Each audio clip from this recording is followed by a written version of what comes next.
안녕하십니까? 인생의 복잡한 문제들을 말씀으로 단칼에 해결해주는 김종근 목사의 회도 남마입니다.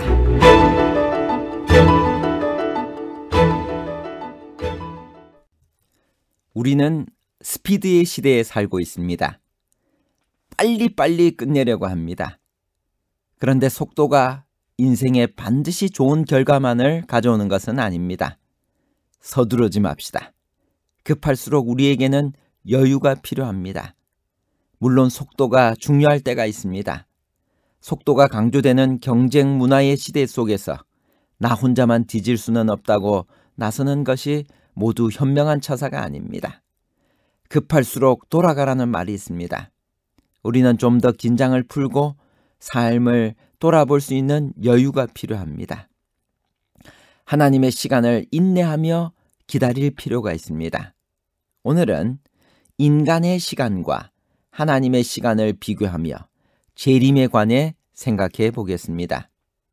재림은 아직도 먼 미래의 사건인가요? 아니면 임박한 사건인가요? 인간의 시간과 하나님의 시간에 관한 복잡한 문제를 하나님 말씀의 가르침으로 명쾌하게 해결해 드리겠습니다. 그리스도의 초림을 기다린 믿음의 사람은 누가 있을까요? 누가복음 2장 36절에서 40절에 있는 말씀입니다. 또 아셀 지파 바누엘의 딸 안나라 하는 선지자가 있어 나이 매우 늙었더라. 그가 출가한 후 7해 동안 남편과 함께 살다가 과부된 지 84년이라. 이 사람이 성전을 떠나지 아니하고 주야에 금식하며 기도함으로 섬기더니 마침 이때에 나와서 하나님께 감사하고 예루살렘의 구속됨을 바라는 모든 사람에게 이 아기에 대하여 말하니라. 오랫동안 안나는 기다리다가 예수님을 맞이하게 되었습니다. 하나님의 시간과 인간의 시간의 차이는 무엇일까요? 인간은 기다리지 못하고 조급해하고 안절부절해합니다. 하나님의 시간에 대해 성경은 다음과 같이 말합니다. 주께는 하루가 1000년 같고 1000년이 하루 같은 이 한 가지를 잊지 말라. 베드로후서 3장 8절에 있는 말씀입니다. 즉 하나님의 타이밍을 기다리는 인내가 필요합니다. 하나님의 시간과 인간의 시간은 사랑과 신뢰의 시간대 양적 시간이라고 할 수 있습니다. 잠깐이나 속히 같은 말은 확실한 재연합의 보증을 함축하고 있는 사랑과 신뢰하는 사람 사이에 사용하는 용어입니다. 창세기 29장 20절에 보면 야곱이 라헬을 위하여 7년 동안 라반을 봉사하였으나 그를 사랑하는 까닭에 7년을 수일같이 여겼더라. 이것이 사랑과 신뢰의 시간, 하나님의 시간인 것입니다. 그리스도의 재림의 박두와 거리의 의미는 무엇일까요?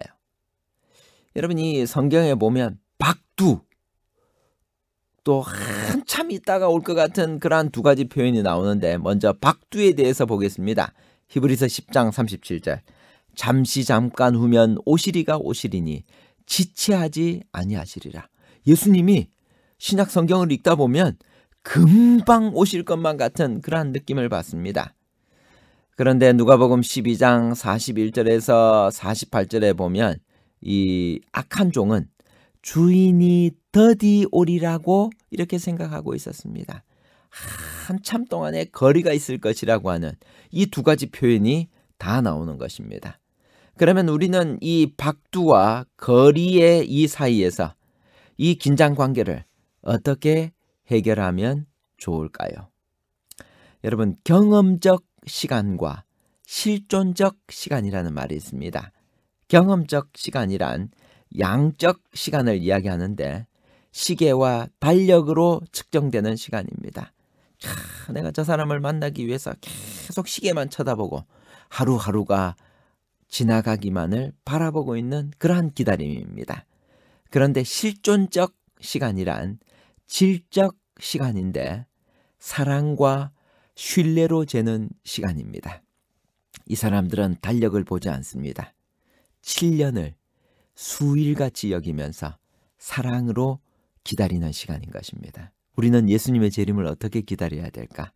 이러한 질적 시간, 실존적 시간, 사랑과 신뢰로 예수님의 재림을 기다려야만 할 것입니다. 성경에서 가장 오래되고 가장 많이 예언된 약속이 무엇인지 아신가요? 요한복음 14장 1절에서 3절까지를 보면 내가 너희를 위하여 처소를 예비하러 가노니 가서 너희를 위하여 처소를 예비하면 내가 다시 와서 너희를 내게로 영접하여 나 있는 곳에 너희도 있게 하리라. 재림에 관한 약속입니다. 예수님께서 재림하시는 날짜를 우리가 알 수 있을까요? 마태복음 24장 36절. 그러나 그 날과 그 때는 아무도 모르나니 하늘의 천사들도 아들도 모르고 오직 아버지만 아시느니라. 예수님께서 왜 재림하시는 날짜를 우리에게 가르쳐 주지 않았을까? 그것은 우리의 본색을 드러내기 위해서, 우리가 평상시에 얼마나 잘 재림을 준비하고 있는지 그 상태를 보시기 위하여 우리에게 날짜를 가르쳐 주지 않았다라고 생각합니다. 재림의 8가지 현상은 무엇일까요? 성경 데살로니가전서 4장 16절에 보면 문자적, 인격적으로 오실 것이다 라고 이야기했습니다. 사도행전 1장 11절에 보면 신체적으로 오시고 가시적, 우리 눈에 분명하게 보이게 오시겠다라고 말씀하셨습니다. 마태복음 24장 27절에 보면 가청적 오심입니다. 데살로니가전서 5장 2절에서 3절까지를 보면 갑작스럽게 도적과 같이 올 것이다 라고 이야기했습니다. 승리와 영광스러움의 오심입니다. 격변적 오심입니다. 단회적 오심입니다. 여러분, 예수님은 한 번 오셨다가 또 오시고 이런 것이 아니라 한 번에 오실 것입니다. 그리스도의 재림은 단회적 사건이지 환란 전 휴거론에서 주장하듯이 2단계로 된 사건이 아닙니다. 2단계론자들은 7년 환란 초 신자들을 위한 비밀 휴거가 선행되고 7년 환란 끝에 다시 예수님께서 오실 것이다 라고 이야기합니다. 그러나 성경은 그때 불법한 자가 나타나리니 주 예수께서 그 입의 기운으로 저를 죽이시고 강림하여 나타나심으로 패하시리라. 데살로니가 후서 2장 8절에 이렇게 말씀하고 계십니다.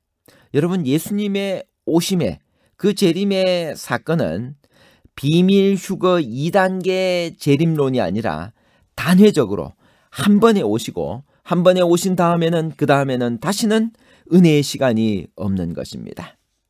우리는 예수님의 재림을 맞이하기 위해 어떻게 준비하며 살아야만 할까요? 마가복음 13장 28절 29절. 무화과 나무의 비유를 배우라.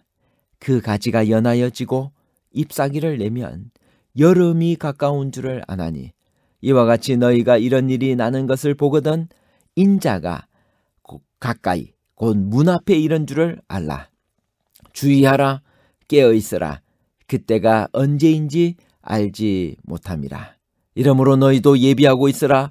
생각지 않은 때 인자가 오리라. 마태복음 24장 44절의 말씀입니다. 재림을 위해서 우리는 어떻게 준비해야 될까? 예수 그리스도를 개인의 구주로 영접해야만 합니다. 죄를 회개해야 합니다. 생애의 변화가 일어나야만 합니다. 하나님의 말씀을 순종해야 합니다. 항상 깨어서 예비해야 합니다.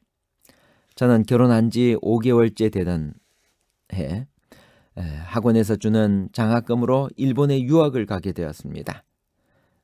아내가 임신하고 있었기 때문에 잠깐 헤어져 있었는데요. 그때 저는 아내로부터 늘 편지를 받으며 또 편지를 주고받으며 위로를 받았습니다. 제가 한국으로 귀국하기 한 달 전에 받았던 편지입니다. 얼마 후에 당신을 만난다는 사실이 이렇게 제 가슴을 두근거리게 하는지 모르겠어요. 만나는 사람마다에게 자랑하고 싶어요. 1월 24일 10시 비행기로 우리 신랑이 와요. 얼마나 좋은지 모르겠어요. 요새는 날짜 세어보는 재미로 산다니까요. 그리고 오늘 우리 신랑한테서 전화가 왔는데요. 저보고 처녀 같대요. 예쁘다는 소리예요. 우리 신랑이 절 얼마나 보고 싶어 한다고요. 저밖에 몰라요. 우리 집 옥상에 올라가 마이크 대고 방송할까 봐요. 우리 신랑이 온대요. 여러분, 얼마나 사랑하고 보고 싶었으면 옥상에 올라가 마이크 대고 방송하고 싶었을까요? 여러분, 기다림은 바로 이런 것입니다. 야곱이 라헬을 위해 7년을 수일같이 여긴 그 실존적 시간, 질적 시간, 사랑과 신뢰로 재는 시간, 이러한 개념으로 예수님의 재림을 기다리는 여러분과 제가 되시기를 간절히 바랍니다. 결론입니다. 첫 번째, 하나님의 타이밍을 기다리는 사람은 안나처럼 재림을 맞이할 것입니다. 두 번째, 성경에는 그리스도의 재림의 박두와 거리, 두 가지 표현이 다 나옵니다. 재림을 경험적 시간이 아닌 실존적 시간, 질적 시간, 사랑과 신뢰로 재는 시간으로 기다리는 신앙이 필요합니다. 세 번째, 성경에서 가장 오래되고 확실한 예언은 재림의 약속입니다. 예수님은 곧 재림하실 것입니다. 히브리서 10장 37절, 잠깐 후면 오시리가 오시리니 지체하지 아니하시리라. 감사합니다.